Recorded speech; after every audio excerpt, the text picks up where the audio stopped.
Саясатчылар, бийлик, окуялар, тагдырлар. Салам радиосунда ачык микрофондо байланыш күтөбүз.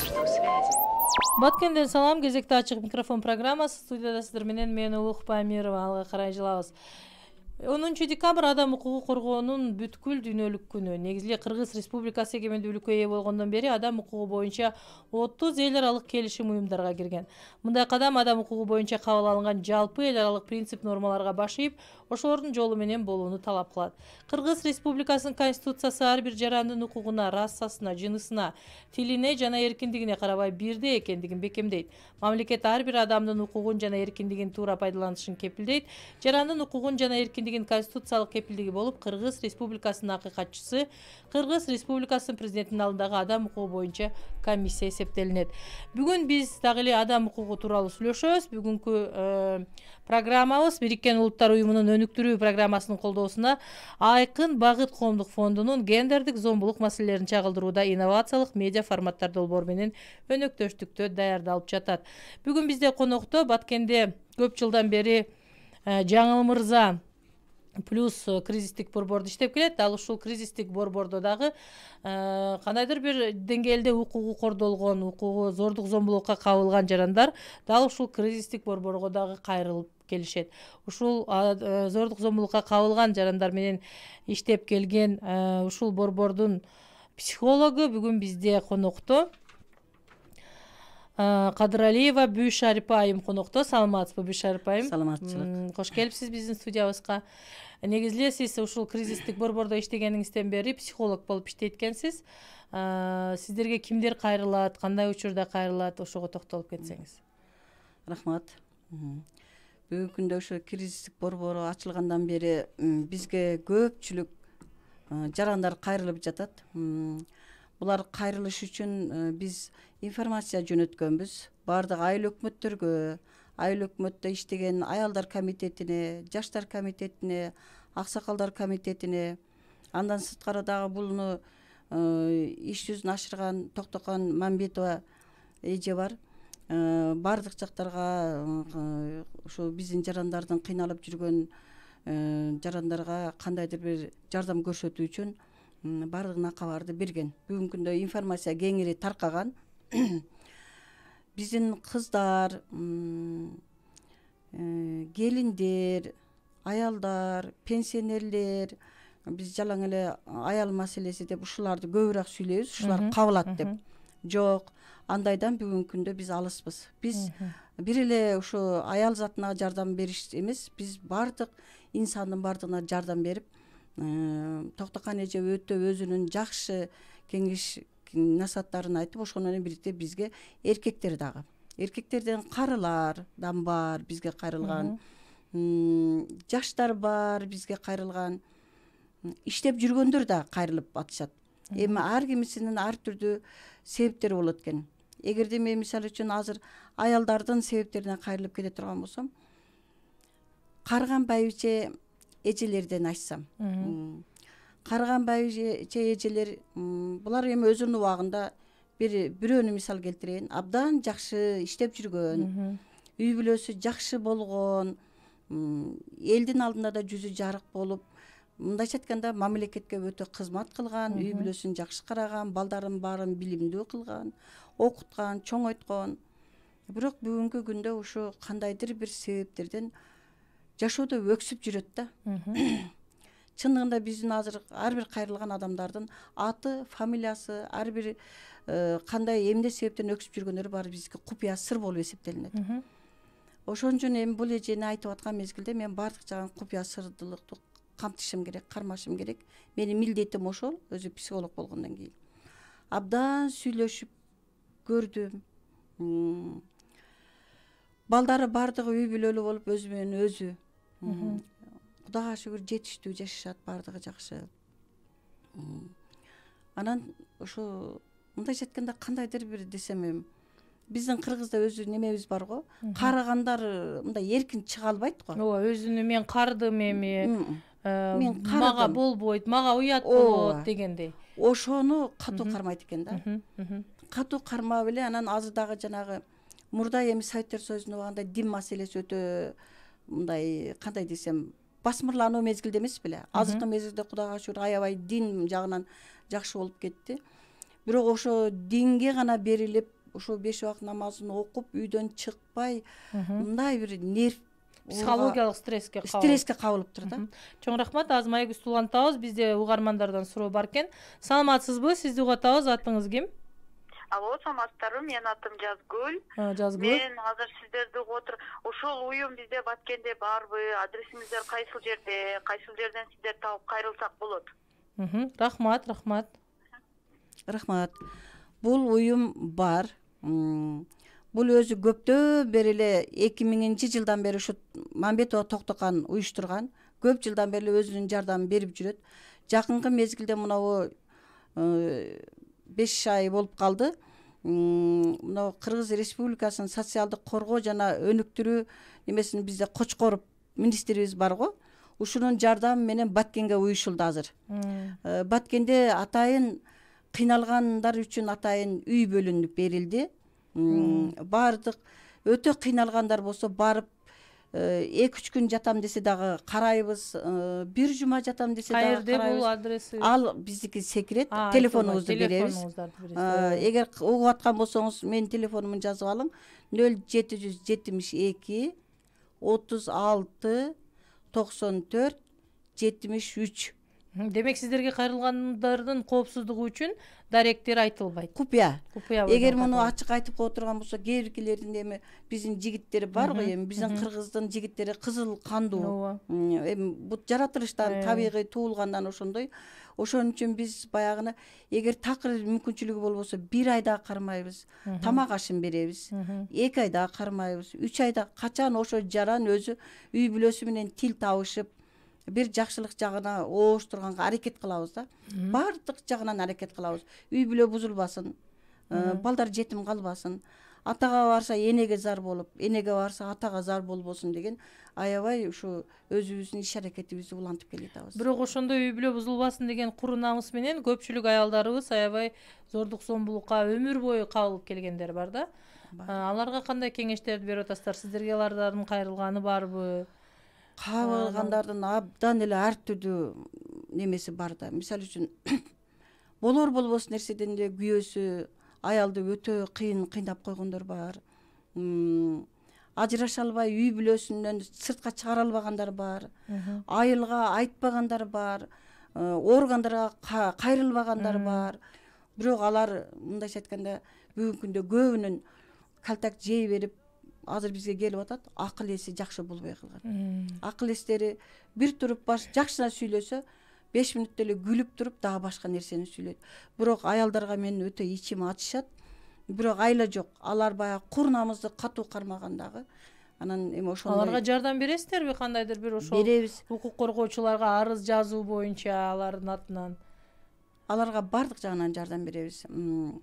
Органдарга кайрылууга, мисалы үчүн юридикалык жардам юристибиз бар. Юрист өзүнүн бардык тармак жагынан жардамды берет. Ал юрист өзүнүн ишин аткарат. Мен психолог болгондуктан мен өзүм ишим аткарам.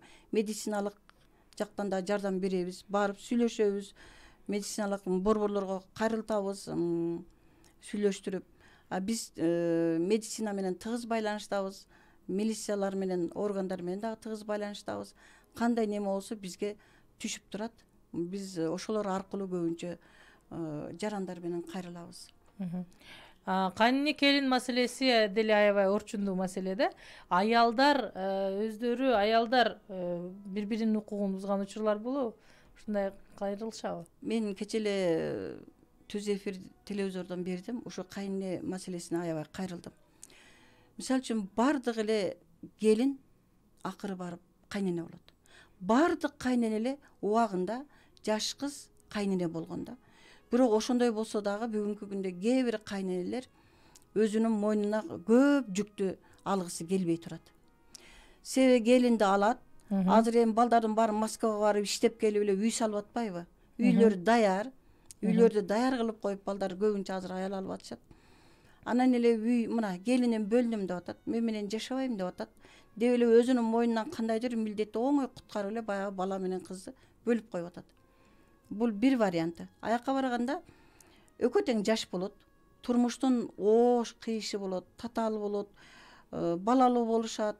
Бул мезгилде көп тажрыйбасы жок кыздар күйөөсү менен көбүрөөк урушушка барып, бул жерден үй бүлө бузулуп кеткенге барып атат. Бул бир. Экинчиси кайнене менен жашаганда. Кайнене эми өзү деле келин болуп келгенде ошо көп нерсени билбей келген, жаш келген. Баягы келинге үйрөтүштүн ордуна жанагы мен айткан оңой кутулуу жолуна өтүп атат. Бул биринчи себеби. Экинчи себеби мен айтам, ар бир кайнене келин келгенден кийин баягы өзүнүн мүчөсү кылып кабыл алып, баягы жаш келинге үйдүн оору болобу, жеңили болобу, оош кыйышы болобу, сөздөн болобу, ошо бардык вариантынан келинди такшалтса деген оюм бар да. Такшалтып баягы келин бир балалуу болобу, эки балалуу болобу, үч балалуу болгуча ошо баласына өмүрлүк жар кылып даярдап бериш керек дейм да. Ага карабай эле азыркы кайненелер бардыгы эле достор, ортактар, черный касса кылып эле көчөдө кайненелер бирден неберени жетелеп алып эле кафелерде эле жүрөт. Ошо кафе чыкты. Азыр кайненелер көбү ушу келиндерге деле жакшы көңүл бөлбөй калды да. Мына менин бүгүнкү тажрыйбам ушу да. Ошон үчүн кайненелерге кайрылып кетет элем. Ошо келинди дароо эле бөлбөй, ошо баласына ыңгайлуу кылып, ыкташтырып, психологиясы болобу, мамилелери болобу, бала багуу болобу, үй жии болобу, аябай баягы келинди тарбиялап туруп, анан баласына кошуп, үй салган болсо үйүнө чыгарса, ошо өмүрлүк жар болуп төөлүк жашап кетет эле деп ойлойм да. Рахмат. Жалпысынан канча адамга жардам бердиңиздер деп сурап атышат угармандар. Канча адам кайрылды? Биз ушул күндөрдөн бери бизге эсеби ошо неме список боюнча эже список кылып жүрөт. Биздики бир 250ге жетип калды, мындай ортолоштуруп алганда. Бирок жакынкы ортодон бери эле биз эки немени партияны жөнөттүк, кайта немеге жаткызып, ошо үйүбүзгө жаткызып, кээ бири бир жума жатты, кээ бири бир күн деле кетип калганы болду. Эми баягы биздин келиндер келип алат экен дагычы, ойлонот экен да. Ойлонуп эле баягы балдарын ойлонот экен, балам калып кетти дешип көбү иил ачты, стресске учурады. Эми ал жерде мен баягы стресстерден чыгаруу үчүн анча-мынча медициналык немелерим бар, дары дармектерим бар, ошолорду берем. Себеби өзүм медик да болуп иштегемин, педагог да болуп иштегемин. Ошо бардык ыкмаларымды пайдаланам ошолорго.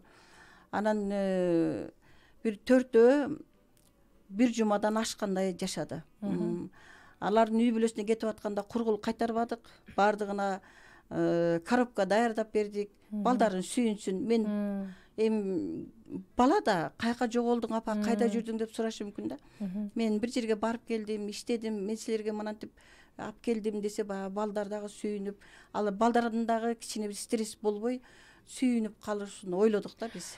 Ошол сиздерге кайрылган, мисалы запкы жеген аял болсо, анын күйөөсү менен дагы сүйлөшүүлөр жүргүзүлөбү же өзүнө эле 1-2 күн алаксытып дегендей мындай көңүлүн тойдуруп кайрадан жиберип коесуздарбы? Анда бул кантип чечилет? Сөзсүз сүйлөшүлөт. Күйөөсүн ошо келиндер менен өзүнө маслихатташабыз да. Күйөөңү чакыралы деп ынандырабыз келиндичи. Келинди ынандырып, күйөөсү менен башка жерде сүйлөшөбүз. Ал үйгө алып келбейбиз. Күйөөсү менен жолугуп, сүйлөшүп, абдан мындай эже сүйлөшөт, мен да сүйлөшөм, юрист сүйлөшөт алар мененчи. Бардык юридикалык ар бир закондорду түшүндүрөт юрист.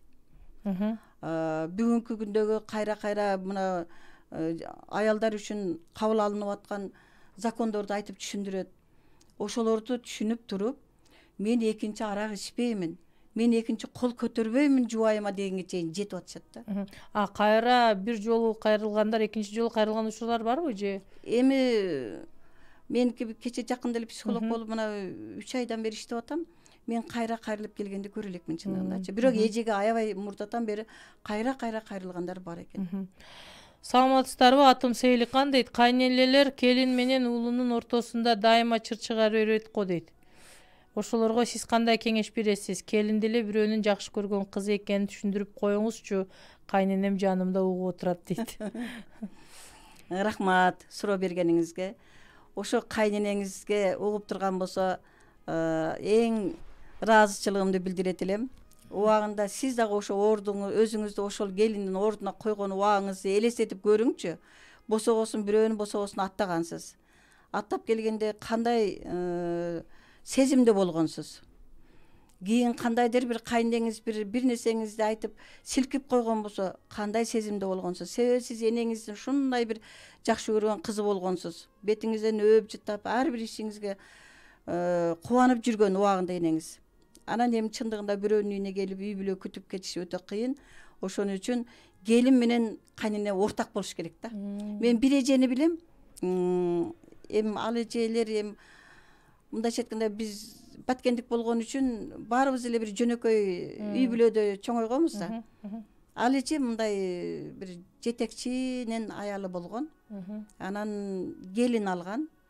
Ошол эженин оозунан ушул сөздү укканмын да. Мен келиним экөөбүз ортакпыз деген сөз. Мага ошо чоочуну кылган ошол сөзчү, ошол мезгилдечи. Анан бирок мен дагы келин алдым, 2 келин алдым. 2 келиним экөөнү тең өзүм окутуп жүрүп алдым. Өзүм окуучуларымдан алдым. Мындайча айтканда балам сөйлөктөн мурун өзүм сүйдүм баягы келиндерди, кичинекей кыздарды. Келин кылып алдым. Бүгүн ошо келиндерим менен мен ортакмын чамасы. Мен ошентип ойлоном. Бирок ортакмын деп келиндериме айта элекмин, айткан да эмесмин. Келиндерим менен кандай өзүмдүн ой пикирлерим болсо айтып ачык сүйлөшөм. Келиндер ошо ачык сүйлөштү үйрөт. Бирок келиндерим экөөнү тең бир үйдө кармап отурам. Бөлбөдүм, эч бөлгүм келбейт. Сиз угуп аткан болсоңуз сиз үчүн айтып атканым. 2 келиним экөө тең 5тен баласы бар. Чоңунуку 5, 2 уул, 3 кыз, кичинекейиники 4 кыз, 1 уул. Кичинекейи бүгүн дагы 6-чысын күтүп турабыз жакында. Көпчүлүк адамдар мага айтат, эми неге бөлбөйсүң? Ыпыратып үйдүн ичинде баарын тополоң кылдырып десе, мага бакыт ошолорчу. Эшикке чыкса, эмне эшикке чыгып кетип атасыңар деп бакырам. Кирсем, эмне кирдиңер деп бакырам да. Бирок ошо канча энергиям сыртка чыгат мененчи. Ошо балдарга бакырып, айланып, жакшы көрүп, кучактап, өөп жыттап, таладан бирдик алып келсем дагы ар бирине бергенге аракет кылам да. Бир баламды да калтырбай. Ошон үчүн келин менен дос болуңуз суранам сизден. Рахмат. Бюшарипа айым аябай сонун айтып бердиңиз. Сиз айтып атасыз, жана бир эле аялдар зордук зомбулукка кабылбай, эркектер дагы азыркы учурда кабылып атат депчи. Эркектер дагы кайрылып сиздердин борбордо жаткан учурлар болуп атабы? Алар кандайча зордук зомбулукка кабылат дейм? Эркектер дагы аябай көп зордук зомбулукка учурайт экен. Эми жаш өзгөчөлүгүнө карап кайрылайын. Карылардан баштайын. Карылар, айрыкча кемпири өлүп калгандар көп зордук зомбулукка учурайт экен. Алар баягы эркектери тышкы тон деп балдары сыртка иштеп кетет экен. Жакшы көрүп, ата-энесин үйдү багабыз, кары деген үйдүн куту, үйдүн немеси деп аябай жакшы көрүшүп, үйдө сактап кармагандар менен сыртка чыгып кеткенден кийин келиндерден көбүрөөк запкы көрүп калат экен. Келиндер өзү эле запкылабай, балдарын кошо чалдарды запкылаганга үйрөтөт экен. Балдары да колунан бирдекени тартып алган күндөрү болот экен. Жаш балдарда. Жаш бала бул агып жаткан суу. Сууну кайсы жакка буруп койсоң, ошол жакка кетет. Жаш балдар дагы бай эненин айтканын кылат экен да. Ошого мен аябай өзүмдүн жүрөгүм ооруйт. Бизге кайрылды, бирок биздин эмеге жатпады. Бирок аябай сүйлөшүп, эже келинин чакырды, баласын чакырды. Бирок карыяга катуу айтпаш үчүн аябай катуу неме кылып, бай биздин юристибиз дагы өтө жакшы насаатты берди. Кудайга шүгүр азыр жакшы жашап атат экен. Анан мынабу жаш ортолоп калгандар, мисалы үчүн 35тен өтүп 55-терге жетип калгандардын стресске учурагандары бул иштен болот экен. Иштеп аткан мезгилде эле буларды бүгүнкү мезгилде ишти баарыбыз эле билип атабыз. Жакшы иштеп аткан иш ордунан эле кандайдыр бир себептерден эле бошотуп коет экен. Же анын мессасы керек болобу, же кандай болот? Ошондойдон дагы кайрылгандар болду. Аларды эми иш алып бере албайбыз, биз аларга ишин кайра ордуна коюп бере албайбыз. Бирок биз психологиялык дагы, юридикалык дагы жакшы насааттарды бердик. Бирок бүгүнкү күндө алар дагы бизге ыраазычылыгын билдирип, көчөдөн көргөндө аябай жакшы көз караш менен карап, кол берип учурашпаса дагы алыстан башын ийип учурашып коюп кетип атат. Рахмат. Жаштарды дагы айтып коеюн, ушуга аралашып эле. Мынабу жаштардан баягы келиндердин кээ биринин үй бүлөсү күчтүү болобу, же ата-энеси чоң бийликте иштегендер болобу, балдарды, жигиттерди. Буларды өтө катуу кордошот экен. Күйөө балдарды. Күйөө балдарды. Ушулардан кайрылды. Ажырашып кетейин, бирок балам бар деп эжеге кайрылды аларчы. Анан эже аркылуу мен сүйлөштүм. Бирок булардын кайната кайнелерине эже эле сүйлөшкөн болбосо мен сүйлөшө алган жокмун. Чынында мен сүйлөшпөйм деп отказ кылдым чындыгында. Мен бала менен гана сүйлөштүм, психологиялык. Бирок балага чыныгы эркек болуу күч кубатты бердим да мен. Ошол эрк болуш керек да, негизи эркектердечи. Эркектер эрктүүлүк болуш керек. Эркин кыздарга алдырып койбош керек. Жубайым деп элечи. Эркек баягы кыргыз макалы бар го илгери. Баягы кийиз казык күчтүү болсо урган токмогуң жерге кирет дегендей. Урба дедим, урушпа, бирок билимдүү бол, илимдүү бол, эрктүү бол деп мына ушундай кылып, бирок үй бүлөнү бузбашка аракет кыл дедим. Саламатсызбы дейт, сизге суроо бар экен. Менин атым Манас. Апам менен аялым ортосунда дайыма кыйын акыбалда калам. Болбогон нерсенин артынан эле уруша берет. Апамды дейин десем, бул менин 3-чү аялым дейт. Муну да кетирип, ар аялда 1-2 балам кетишин каалабайм. Аялым мени жок жерден койбойт деп күндө ыйлайт. Сиздер каяктасыздар, ушуларды алып барайын, кеңеш бериңиздерчи дейт. Рахмат. Бизге телефонго чалып туруп кайерге алып келишиңиздерди суранабыз. Азыр бир жумадан кийин азыр бизде Бишкекте чакыруулар болуп, семинарга кетип атабыз. Ошоктон келгенден кийин номеримди жазып алыңыз телефонду. Айтсаңыз 0772 36 94 73. 0772 36 94 73 телефону. Бул Баткендеги Жаңыл Мырза плюс кризистик борборунун психологу эжекенин номери. Ушул номер аркылуу сиздер дагы кандайдыр бир жардам керек болсо кайрылсаңыздар болот экен. Бишар айым, чоң рахмат сизге аябай сонун маек куруп бердиңиз. Биздин программабыз соңуна чыгып барат. Программанын соңунда сизге эркин микрофон. Бизди угуп аткан угармандарга кандай оюңуз бар айтып кетсеңиз болот. Рахмат. Мен ушунчалык угуучулар кызыгып укканына өтө кубанычтуумун. Биз деле Кудайга шүгүр мынантип жакшы мындай цивилизованный эле жашап калган экенбиз деп аябай өзүм эсептеп калдым азыр. Эң негизи менин каалоорум эч ким психологиялык травмага учурабасын. Ден соолугун Алла кандай жаратып берген болсо, ошол бойдон өмүр өткүчө жашасын. Биз психологиялык травмага кантип учурайбыз? Бирибиз эле көөнүбүздү бузуп коюп, өмүрлүк жарыңдын кызды же жигитти, же болбосо атаны, энени, же болбосо баланы ушу жакшына сөз турганда жаман сөздүн эмне кереги бар? Ушу жакшынакай болуп отуруп, бир пияланы чайды ичкенде кандай бактылуулук. Алла бизге канчалык өмүрдү берген экен. Аллага миң марта ыраазы болуп жашашыбыз керек. Рахмат сиздерге. Чоң рахмат сизге мына ушундай эртең менен эрте келип, алтына болгон убактыңызды бөлүп, биздин угармандарга жакшы кеп кеңешиңизди бөлүп бергениңиз үчүн бар болуңуз, оорубаңыз. Ардактуу радио угармандар, сиздер кезектеги ачык микрофон программасын уктуңуздар. Бүгүнкү программада биз адам укуктары бузулган учурда дагы бир кайрылчу жер Баткенде иштеген Жаңыл Мырза плюс кризистик борборунун психологу менен маектештик. Албетте, ардактуу радио угармандар, ар кимдин эч кимдин укугу бузулбасын. Эң негизгиси биз да бирөөнүн укугун бузбайлы, өзүңүздүн да укугуңуздун бузулушуна жол бербеңиз. Программа Бириккен Улуттар Уюмунун өнүктүрүү программасынын колдоосунда Айкын Багыт коомдук фондунун гендердик зомбулук маселелерин чагылдырууда инновациялык медиа форматтар долбоору менен өнөктөштүктө даярдалды. Программаны мен Улук Памирова алып бардым. Кайрадан эфир аркылуу амандашканча саламыбыз түз болсун.